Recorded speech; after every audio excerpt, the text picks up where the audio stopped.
pernah dengar istilah anosmia? Anosmia pernah dengar. Pernah. Anosmia pernah. Pernah dengar. Pernah dengar. Oke. Pernah.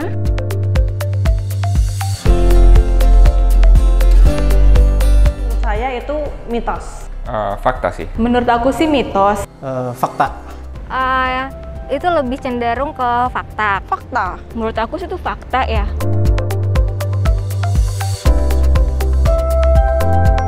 Orang yang kehilangan indera penciuman itu belum tentu bisa dikatakan dengan COVID. Kenapa sih? Karena ya seperti kita tahu sebelum ada COVID pun biasanya juga ada orang-orang yang mengalami kehilangan indera penciuman, dan pada waktu itu memang belum ada COVID. Karena beberapa teman saya emang ada yang COVID dan mereka kebetulan anosmia juga, jadi fakta menurut saya.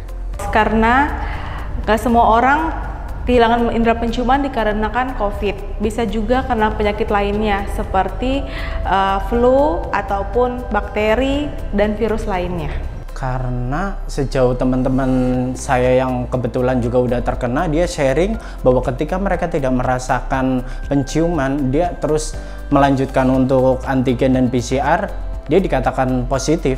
Karena memang biasanya kalau untuk pasien flu itu kan biasanya cuma kayak hilang penciuman karena ada lendir yang menyumbat di hidungnya. Nah kadang kalau untuk pasien yang COVID itu biasanya lebih dominan anosmianya tuh karena memang kadang udah nggak ada lendir di hidung tapi dia juga masih tidak bisa mencium gitu. Karena kan salah satu kayak gejala dari COVID itu kan hilangnya indera penciuman. Jadi kemungkinan besar fakta. Karena kan salah satu gejala COVID itu kan kehilangan indera penciuman. Tapi yang aku tahu itu hanya sementara aja, nanti lambat laun itu akan menghilang.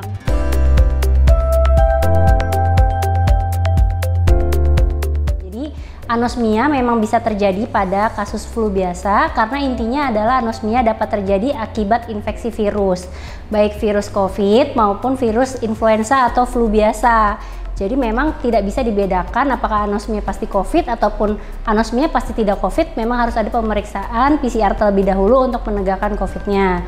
Lalu apa saja yang bisa menyebabkan anosmia? Jadi yang pertama tadi ada infeksi virus atau adanya flu seperti itu, hidung tersumbat, atau juga bisa juga ada sesuatu yang menutup area hidung seperti mungkin ada benda asing, atau bisa juga trauma seperti jatuh, terbentur, atau yang selanjutnya juga bisa akibat adanya gangguan sistem saraf pusat atau misalnya orang-orang dengan penyakit stroke atau penyakit saraf lainnya itu juga bisa menyebabkan gangguan penciuman. Jadi tidak hanya selalu COVID, tapi memang sebaiknya di era pandemi seperti ini tetap kita pastikan dulu dengan swab PCR terlebih dahulu ya. Untuk anosmia apakah selalu pasti COVID? Itu mitos.